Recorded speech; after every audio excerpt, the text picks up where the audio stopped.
हर साल दीपावली और छठ पर्व के बाद ही तुलसी विवाह की तैयारियां शुरू हो जाती हैं और तुलसी विवाह हर साल कार्तिक शुक्ल एकादशी को, जिसे देवोत्थान एकादशी, प्रबोधिनी एकादशी या फिर देवउत्थान एकादशी के नाम से जाना जाता है, इस दिन संपन्न किया जाता है। कई लोग मंदिर में जाकर पंडित जी को बुलवाकर फिर पूरे विधि विधान के साथ तुलसी जी का विवाह करते हैं। लेकिन जो लोग अपने ही घर पर तुलसी माता की पूजा इस दिन करते हैं या उनका विवाह संपन्न कराते हैं, खुद से ही पूजा करते हैं, विवाह कराते हैं, तो उनके लिए आज की इस वीडियो में मैं आपको बताऊंगी कि आप किस शुभ मुहूर्त में तुलसी जी का विवाह करा सकते हैं और तुलसी जी के विवाह के लिए आपको किन किन चीज़ों की आवश्यकता होगी। जो लोग तुलसी जी का विवाह कराते हैं तो विवाह कराने के बाद तुलसी जी के पौधे का या शालिग्राम भगवान जी का क्या किया जाता है, ये भी आज की इस वीडियो में आप जानेंगे। देवोत्थान एकादशी के दिन भगवान विष्णु अपनी 4 महीनों की योग निद्रा का त्याग करते हैं और वैकुंठ लोक को जाते हैं। 4 महीनों के दौरान भगवान विष्णु क्षीर सागर में शयन करते हैं और इसके बाद जब देवोत्थान एकादशी को जागते हैं तो सबसे पहले वे हरिप्रिया यानी तुलसी जी की ही प्रार्थना सबसे पहले स्वीकार करते हैं और उन्हें अपनी पत्नी रूप में स्वीकार करते हैं। इसलिए इस दिन तुलसी जी का विवाह रचाया जाता है। ऐसे में तुलसी जी के विवाह का सबसे शुभ मुहूर्त या शुभ दिन तो देवउत्थान एकादशी ही है। फिर भी जो लोग इस दिन विवाह नहीं करा पाते हो, वो देवउत्थान एकादशी से लेकर कार्तिक पूर्णिमा तक कभी भी शाम के समय गोधूली बेला में या प्रदोष काल में तुलसी जी का विवाह रचा सकते हैं। तुलसी जी और शालिग्राम भगवान के विवाह के दिन दोनों को बहुत अच्छी तरह से सजाया जाता है।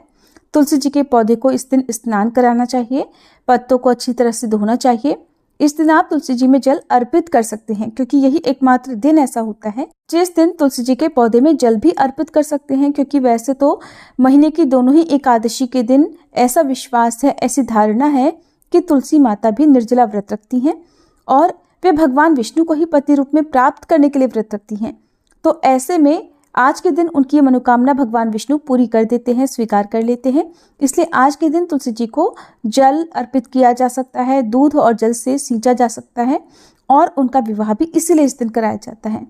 तो तुलसी विवाह के लिए आपको कुछ ऐसी सामग्री की आवश्यकता होगी जिनके बिना पूजा या विवाह अधूरा रह जाएगा। तुलसी विवाह के लिए गन्ने का मंडप तैयार किया जाता है और विवाह के लिए शालिग्राम भगवान जी होना जरूरी है।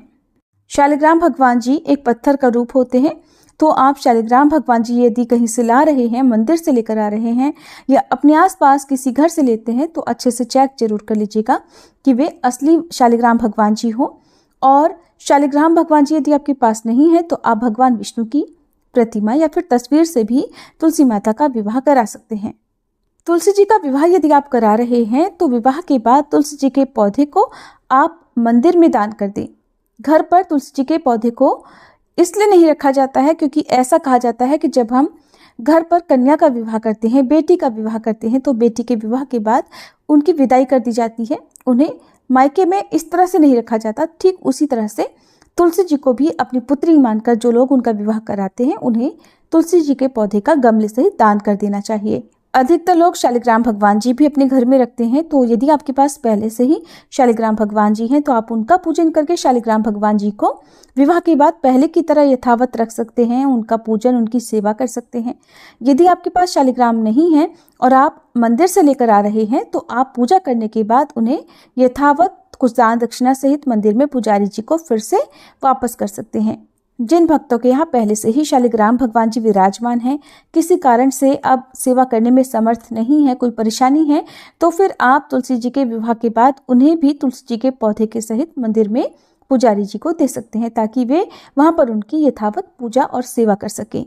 तुलसी विवाह के लिए आपको तुलसी जी के पौधे की, शालिग्राम भगवान जी की 16 श्रृंगार की आवश्यकता होगी। मौसमी फल, पीले वस्त्र, तुलसी माता के लिए श्रृंगार की सामग्री, उन्हें पहनाने के लिए, सजाने के लिए वस्त्र, भेंट में देने के लिए वस्त्र, कुछ बर्तन भी आपको देने चाहिए। इसके अलावा हल्दी, मूली, आंवला, बेर, शकरकंद, सिंघाड़ा, सीताफल या जो भी मौसमी फल इन दिनों आते हैं वो भी आप रखें।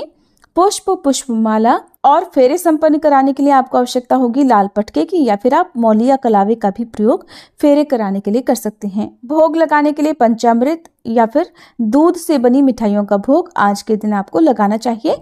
ध्यान रखिएगा कि आज एकादशी के दिन भी आपको अक्षत का प्रयोग नहीं करना है। अक्षत की जगह पर आप पुष्प का प्रयोग कर सकते हैं।